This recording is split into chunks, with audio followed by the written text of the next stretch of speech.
नमस्कार। आज हमारे साथ मौजूद हैं आम आदमी पार्टी के युवा प्रदेश उपाध्यक्ष डॉक्टर मनीष यादव जी। आम आदमी पार्टी का हरियाणा में एक बड़ा चेहरा माने जाते हैं और अगर बात कर ले महेंद्रगढ़ की तो अच्छा ग्राफ भी है इनका और अभी बातचीत करने के लिए मौजूद हैं, क्योंकि रिसेंटली जो बजट है वो पेश हुआ है, उसमें किस तरह से बजट को देखते हैं, क्या कुछ कहेंगे और क्या कुछ इनकी राय है बजट के बारे में। सर नमस्कार। जी नमस्कार, सभी दर्शकों को नमस्कार। देखिए, जिस तरह से कल ही जो हमारा बजट है वो पेश हुआ हरियाणा का, क्या मानते हैं कितना कारगर हरियाणा के लिए बजट हो सकता है और क्या कुछ खास दिया गया है? हरियाणा सरकार ने जो हर वर्ग को उम्मीद थी, कर्मचारी समझता था कि ये बजट मेरे लिए होगा, युवा सोचते थे ये बजट युवाओं के लिए होगा, महिलाएं सोचती थी कि ये बजट महिलाओं के लिए होगा, किसान पूरे देश का संघर्ष कर रहा है, हरियाणा का किसान इस संघर्ष में शामिल है। हरियाणा का किसान समझता था कि हमारी मांगों को इस बजट में कहीं ना कहीं स्थान दिया जाएगा, लेकिन सरकार ने बजट सिर्फ और सिर्फ एक कागजी बजट, एक जुमला पत्र, पिछले सालों की तरह पिछले साल भी इतनी घोषणाएं की थी, उन्हीं घोषणाओं को फिर से इस बजट में दोहरा दिया।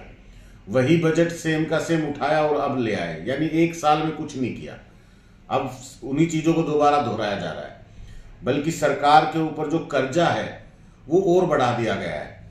अब आधिकारिक रूप से जो सरकार कह रही है वो लगभग 3.25 लाख करोड़ का कर्ज आज हरियाणा की सरकार पे हो गया है, इस बजट के जो इस बजट में दर्शाया गया है। तो लगातार कर्जा बढ़ रहा है और आम व्यक्ति को भी कर्जवान बनाने की जो है लगातार स्कीम लाई जा रही है।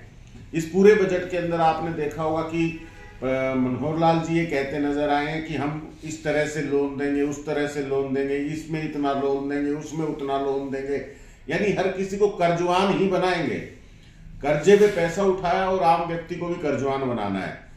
एक तरफ प्रदेश भी कर्जवान हो गया, दूसरी तरफ एक एक व्यक्ति भी कर्जवान होगा। ये किस तरह का बजट है, हमारी समझ से परे है। सरकार आम लोगों की जो जरूरतें हैं उनको नजरअंदाज कर रही है, मनमाने तरीके से जो समझ में आया, जैसा समझ में आया, कुछ भी घोषणाएं कर दी। और जिस तरह से आपने देखा कि नकल करने का एक प्रयास इसमें किया है। आम आदमी पार्टी की जो भी नीतियां रही है, जो भी उनकी कार्यप्रणाली रही है, जो भी उनकी योजनाएं रही, उन सब योजनाओं का कुछ कुछ हिस्सा चुरा के इस बजट में शामिल करने का प्रयास किया है। लेकिन नकल करने से आप उसको पूरा कर पाएंगे। जिस तरह आपने पिछले बजट में जो बातें कही वो आज तक एक साल पूरा बीत गया, लेकिन आप अपने बजट में कई बातों को पूरा नहीं कर पाए, जमीन पर उनको साक्षर नहीं कर पाए। तो अब ये जो बजट आपने लिया है और अब जो नकल करने का भी प्रयास आपने किया है, हमें पता आप नकल तो कर लेंगे लेकिन अकल उसके लिए नहीं जुटा पाएंगे। तो ये कुछ नहीं, मात्र चुनावी बजट लोगों के लिए एक धोखा है, आम व्यक्ति के लिए धोखा है और सिर्फ दिखाया जा रहा है कि हम ऐसा करेंगे, ऐसा करेंगे, इससे ये बनेगा, वो बनेगा। हर चीज के साथ उन्होंने 4 बातें जोड़ दी हैं कि इससे युवा मजबूत हो जाएगा, इससे किसान मजबूत हो जाएगा, इससे रोजगार पैदा हो जाएंगे, इससे व्यवसाय पैदा हो जाएंगे। तो ये सब बातें हर उसके साथ जोड़ के ये सोच रहे हैं कि ये आम लोगों को गुमराह कर सकेंगे और आने वाले समय में किसी तरह इसको वोट में तब्दील करने का प्रयास कर रहे हैं। लेकिन पूरा का पूरा बजट आम लोगों के खिलाफ है। किसी तरह की कोई वृद्धि किसी की आय में नहीं हुई। इसमें किसी तरह का कोई जो मांगे कर्मचारियों की वेतन को लेके थी तो किसी तरह की वो मांगे भी नहीं मानी गई। जो परियोजनाएं विशेष तौर पे जो दक्षिण हरियाणा की परियोजनाएं जो लंबित थी उनको लेके आज मैं देख रहा था कई जगह पे कि बजट में पशु चिकित्सालय, पशुधन पे बड़ा फोकस करने का प्रयास बता रहे थे, लेकिन हमारे यहाँ एक पशु चिकित्सालय बन के तैयार खड़ा है, वो इंतजार कर रहा है कि उसमें सेवाएं शुरू हो जाएं। उसकी बिल्डिंग जो बनने के बाद अब दोबारा से काम मांगने लगी है, रिपेयरिंग के लिए तैयार होने जा रही है, उसमें फिर से रिपेयरिंग की जरूरत पड़ रही है। तो कौन सी योजना है जो अब आप नई बना दोगे, पुरानी आपसे चालू नहीं होती हैं, पुरानी आप चालू नहीं कर पाए। बात कर रहे थे उसमें कि हम बसें लाएंगे, कुछ इलेक्ट्रिक बसें लाएंगे, कुछ वैसी बस डीजल बसें लाएंगे। महेंद्रगढ़ में एक सब डिपो 7 करोड़ की लागत से 6.7 करोड़ की लागत से बनके तैयार खड़ा है। 3 साल से जनता की सेवा में समर्पित नहीं हो पाया, आज तक वहां पे एक भी सेवा वहां शुरू नहीं हो पाई है। तो किस तरह की बात कर रहे हैं मनोहर लाल जी?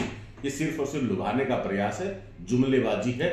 कोई किसी प्रकार का आम लोगों को इससे फायदा नहीं होने वाला। जिस तरह से आपने कहा है कि इससे तो जो हरियाणा के जो रेजिडेंट है उन पर सिर्फ कर्जा बढ़ेगा, वहीं किसानों की अगर बात कर ले तो किसानों को कर्ज में राहत भी दी गई है। नहीं, किस तरह की राहत? उसके साथ एक नियम और शर्त लगा दी है।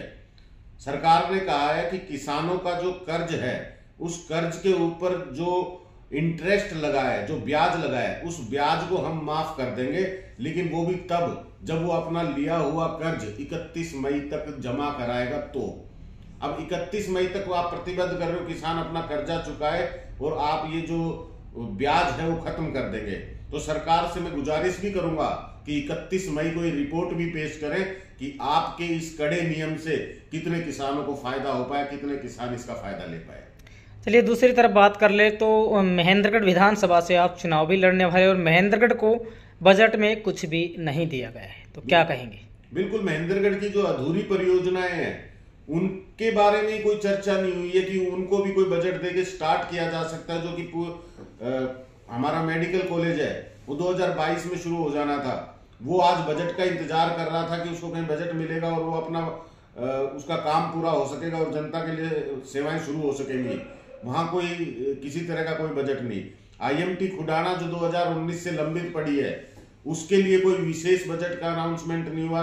दक्षिण महेंद्रगढ़ में लॉजिस्टिक हब जो है वो अधूरा पड़ा है 2019 से, उसकी भी घोषणा हुई खड़ी है, उसके लिए भी किसी तरह का कोई स्पष्ट बजट नहीं निकाल के दिया गया कि भाई हाँ इसके लिए हम ये बजट की घोषणा करते हैं।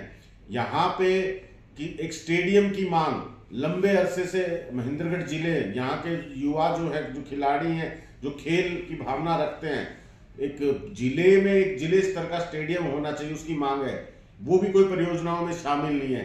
तो महेंद्रगढ़ के लिए क्या, इस पूरे दक्षिण हरियाणा के लिए इस बजट में कोई स्थान नहीं है, शून्य रहा है ये बजट पूरे दक्षिण हरियाणा में। सबका साथ सबका विकास का नारा देने वाली बीजेपी सरकार 10 साल से सत्तासीन है और ढिंडोरा पीटरी के हम सबका साथ सबका विकास कर रहे हैं। वहीं एक ये भी कड़वी सच्चाई है कि इंफ्रास्ट्रक्चर और डेवलपमेंट के नाम पर महेंद्रगढ़ के, विशेषकर महेंद्रगढ़ के साथ भेदभाव किया जा रहा है, जिस पर विधायक हैं हालिया वो तो चुप्पी साध करके बैठे ही हैं। हालांकि एक अलग बात है कि अपोजिशन पार्टी से, वहीं पूर्व में जो विधायक रहे हैं वो भी कुछ खास नहीं कर पा रहे हैं। देखिए, महेंद्रगढ़ की परिस्थिति तो बिल्कुल अलग है। यहाँ 45 वर्ष से दो ही लोगों का राज रहा है, दो ही लोग, एक बार कांग्रेस बीजेपी इस तरह करके आपस में इन्होंने फ्रेंडली मैच बनाया हुआ है। और महेंद्रगढ़ हमेशा हर सरकार में पिछड़ा रहा, महेंद्रगढ़ के साथ हमेशा भेदभाव हुआ है।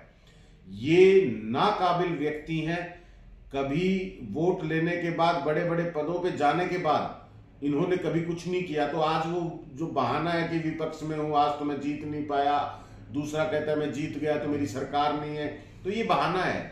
जब ये सत्ता में रहे, 10-10 वर्ष तक पोजीशन में रहे, मंत्रालय इनके पास रहे, बड़े बड़े मंत्रालय रहे, तब इन्होंने इलाके के लिए नहीं किया, तो आज तो क्या करना है। तो ये कमजोर प्रतिनिधित्व का नतीजा है जो महेंद्रगढ़ आज भुगत रहा है।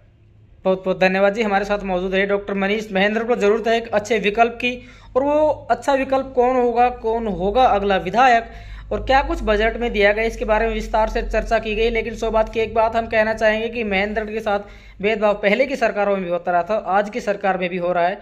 बहुत बहुत धन्यवाद सर।